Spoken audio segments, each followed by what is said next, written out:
ఇరాన్పై operation rising lion అనే సైనిక చర్యను ప్రారంభించిన దేశం ఏది? ఇజ్రాయెల్. ఇరాన్ అణు మరియు సైనిక మౌలిక సదుపాయాలను లక్ష్యంగా చేసుకుని ఇజ్రాయెల్ ఆపరేషన్ రైజింగ్ లయన్ అనే సైనిక చర్యను ప్రారంభించింది.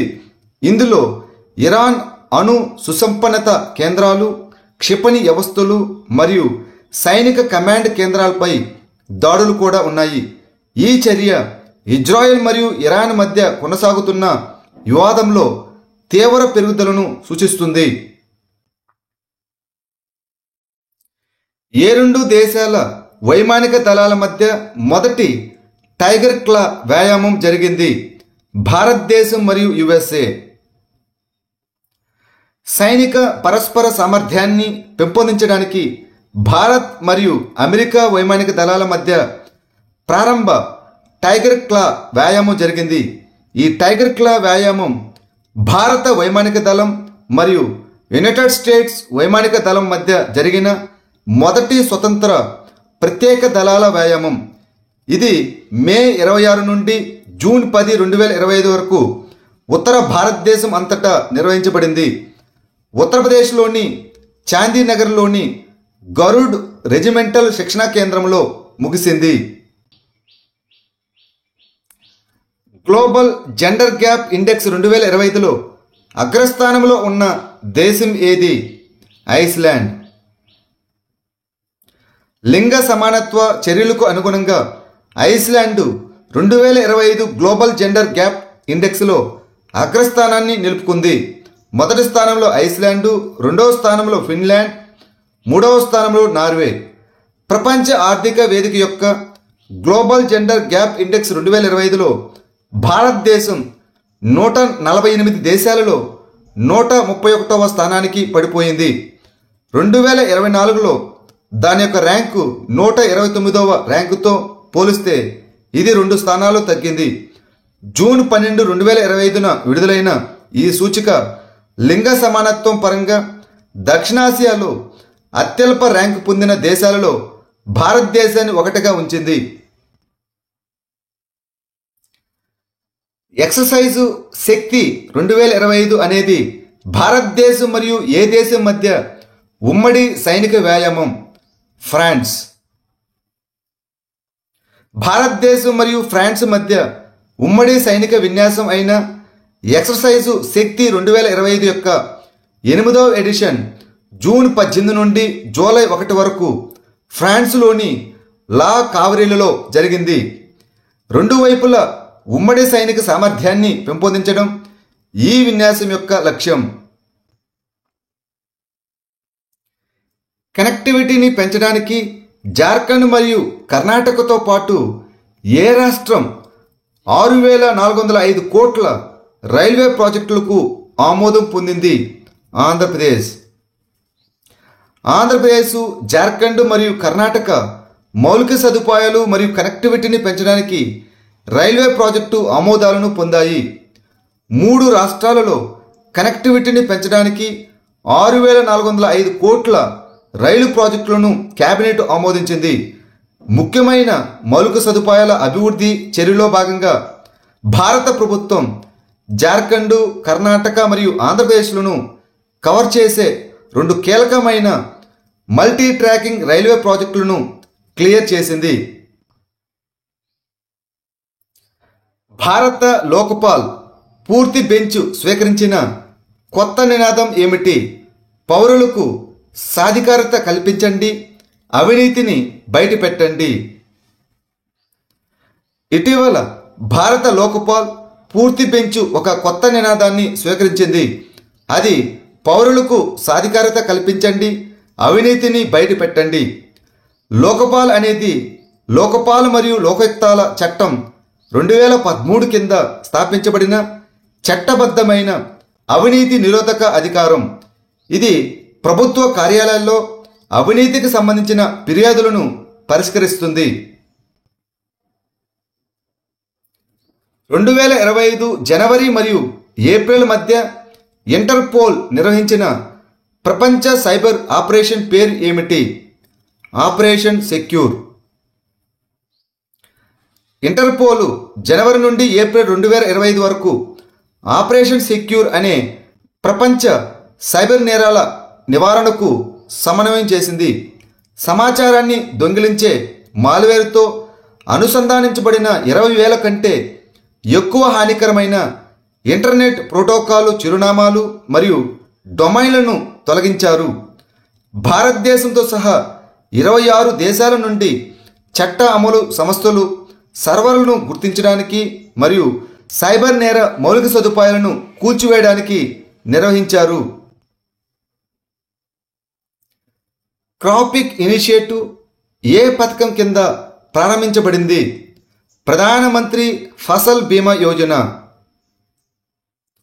వ్యవసాయం మరియు రైతు సంక్షేమ మంత్రిత్వ శాఖ త్వరలో క్రాపిక్ ఇనిషియేటివ్ను ప్రారంభించనుంది. క్రాపిక్ అనగా పంటల రియల్ టైమ్ అబ్జర్వేషన్స్ మరియు ఫోటో సేకరణ. ఇది ప్రధానమంత్రి ఫసల్ బీమా యోజన కింద ప్రారంభించబడింది. పంట ఆరోగ్యం మరియు ఒత్తిడిని పర్యవేక్షించడానికి ఈ ఇనిషియేటివ్ కృత్రిమ మేధస్సు మరియు కంప్యూటర్ విజన్ను ఉపయోగిస్తుంది.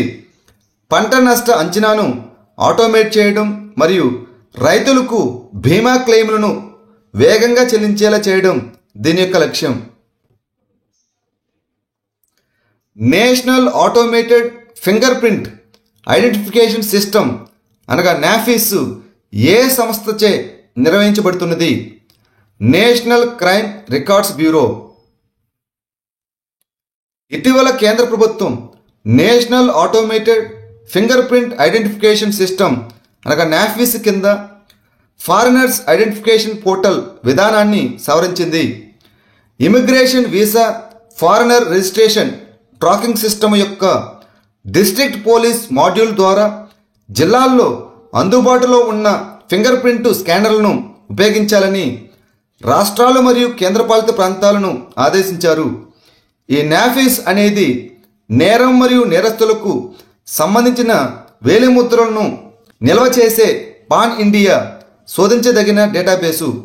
ఈ నాఫిస్ను న్యూఢిల్లీలోని సెంట్రల్ ఫింగర్ ప్రింట్ బ్యూరోలోని నేషనల్ క్రైమ్ రికార్డ్స్ బ్యూరో నిర్వహిస్తున్నది. గౌరవ చిరుత అవార్డుతో ఎవరిని సత్కరిస్తున్నారు? Alexander pane. చిత్ర నిర్మాత అయిన అలెగ్జాండర్ పేన్ తన సినిమా రచనలకు గౌరవ చిరుత అవార్డును అందుకుంటారు. ప్రఖ్యాత అమెరికన్ చిత్ర నిర్మాత అలెగ్జాండర్ పేను ఆగస్టు 6 నుండి ఆగస్టు 16, 2025 వరకు జరగనున్న 78వ లోకార్నో ఫిల్మ్ ఫెస్టివల్లో ప్రతిష్టాత్మక గౌరవ చిరుత అవార్డును అందుకుంటారు. 2025లో PSA women's challenger player of the season అవార్డును ఎవరు గెలుచుకున్నారు? అనహత్ సింగ్. 17 ఏళ్ల స్క్వాష్ క్రీడాకారిణి Anahat Singh professional squash association అనగా పిఎస్ఏ యొక్క ఉమెన్స్ ఛాలెంజర్ అవార్డును అందుకున్నారు. భారత స్క్వాష్ ప్రాడజీ అనహత్ సింగ్ అంతర్జాతీయ వేదికపై కొత్త శిఖరాలను అధిరోహించడం కొనసాగిస్తూ 2025 పిఎస్ఏ అవార్డులో 2 ప్రతిష్టాత్మక ప్రశంసలను గెలుచుకుంది. 17 ఏళ్ల ఈమెను women's challenger player of the సీజన్తో సత్కరించారు మరియు ఈజిప్టుకు చెందిన అమీనా ఓర్ఫీతో కలిసి women's young player of the సీజన్గా ఎంపికయ్యారు. భారతదేశంలో అత్యున్నత ర్యాంకు పొందిన మహిళా స్క్వాష్ క్రీడాకారిణిగా ఆమె ఈ హోదాను సుస్థిరం చేసుకుంది. ఆస్ట్రేలియన్ రేస్ వాకింగ్ ఛాంపియన్షిప్లో ప్రియాంక గోస్వామి ఏ పథకాన్ని గెలుచుకుంది? బంగారు పథకాన్ని. ప్రియాంక గోస్వామి ఆస్ట్రేలియన్ ఛాంపియన్షిప్లో 10 కిలోమీటర్ల రేసులో 47.54 నిమిషాల్లో పూర్తి చేసి బంగారు పథకాన్ని గెలుచుకుంది. ఇన్స్బ్రక్లో జరిగిన ఆస్ట్రియన్ రేస్ వాకింగ్ ఛాంపియన్షిప్లో భారత రేస్ వాకర్లు మంచి ప్రదర్శన ఇచ్చారు. మహిళల 10 కిలోమీటర్ల రేసులో ప్రియాంక గోస్వామి 47 నిమిషాల 54 సెకండ్లతో స్వర్ణం గెలుచుకుంది. ఈ సీజన్లో ఆమెకు తొలి విజయంగా నిలిచింది. పురుషుల 35 కిలోమీటర్ల ఈవెంట్లో సందీప్ కుమార్ 2 గంటల 38 నిమిషాల 45 సెకండ్లతో రజత పతకాన్ని గెలుచుకున్నాడు. ప్రపంచ బ్యాంకు ప్రకారం 2025-26 ఆర్థిక సంవత్సరంలో భారతదేశ ఆర్థిక వృద్ధి రేటు ఎంత అంచనా వేయబడింది? 6.3%. స్థిరమైన ఆర్థిక పురోగతిని ప్రతిబింబిస్తూ 2025-26 ఆర్థిక సంవత్సరంలో భారత ఆర్థిక వ్యవస్థ 6.3% వృద్ధి చెందుతుందని ప్రపంచ బ్యాంకు అంచనా వేసింది. ఈ అంచనా దేశ బలమైన దేశీయ డిమాండు, నిర్మాణ మరియు సేవల రంగాలలో స్థిరమైన వృద్ధి మరియు మునుపటి కరువుల నుండి కోలుకోవడం వంటి అనేక అంశాలపై ఆధారపడి ఉంటుంది. ప్రపంచ వాణిజ్య అవరోధాలు మరియు బలహీనమైన ఎగుమతి డిమాండ్ నుండి కొన్ని ఎదురుగాలను ఎదుర్కొంటున్నప్పటికీ భారతదేశం ఇప్పటికీ ప్రధాన ఆర్థిక వ్యవస్థల్లో ఒకటిగా ఉంది. Review of the state of world marine fishery resources 2025 అనే నివేదికను ఏ సంస్థ విడుదల చేసింది? ఆహార మరియు వ్యవసాయ సంస్థ, food and agriculture organization. Food and agriculture organization అనగా FAO ఇటీవల 2025 state of world marine fishery resources సమీక్షను విడుదల చేసింది. లోతైన సముద్ర జాతులను నిర్వహించడం కష్టమని నివేదిక హైలైట్ చేస్తుంది. అంతర్జాతీయ కార్మిక సంస్థ ILO యొక్క ILO స్టాట్ డేటాబేస్ ప్రకారం సామాజిక భద్రతా కవరేజ్ పరంగా భారతదేశం ప్రస్తుత ప్రపంచ ర్యాంకు ఎంత? 2వది. భారతదేశం ఇప్పుడు ప్రపంచవ్యాప్తంగా సామాజిక భద్రతా కవరేజీలో 2వ స్థానంలో ఉంది. 94 కోట్లకు పైగా ప్రజలకు రక్షణ కల్పిస్తున్నది. అంతర్జాతీయ కార్మిక సంస్థ యొక్క ILO స్టాట్ డేటాబేస్ ప్రకారం భారతదేశ కవరేజ్ 2025లో 19% నుండి 2025లో 64.3%కి పెరిగింది. ఈ 45% పాయింట్ల పెరుగుదల అనేది పేదలకు అనుకూలమైన మరియు కార్మిక సంక్షేమ పథకాల ద్వారా సాధించబడింది. స్విట్జర్లాండ్లోని జెనీవాలో జరిగిన అంతర్జాతీయ కార్మిక సదస్సు సందర్భంగా కార్మిక మరియు ఉపాధి మంత్రిత్వ శాఖ దీనిని హైలైట్ చేసింది. ఈ ILO స్టాట్ వ్యవస్థలో 2025 సామాజిక రక్షణ డేటాను నవీకరించిన మొదటి దేశం భారతదేశం. ఇటీవల వార్తలో కనిపించిన బనాస్ నది ఏ రాష్ట్రంలో ఉంది? రాజస్థాన్. ఇటీవల రాజస్థాన్లోని టోంక్ జిల్లాలోని బనాస్ నదిలో మునిగి చాలామంది ప్రాణాలు కోల్పోయారు. ఈ బనాస్ నది వాయువ్య భారత రాష్ట్రమైన రాజస్థాన్లో ఉంది. ఇది ఆరావళి కొండలలోని కుంభాల్గర్ సమీపంలో ఉద్భవించి ఈశాన్య దిశగా ప్రవహిస్తుంది.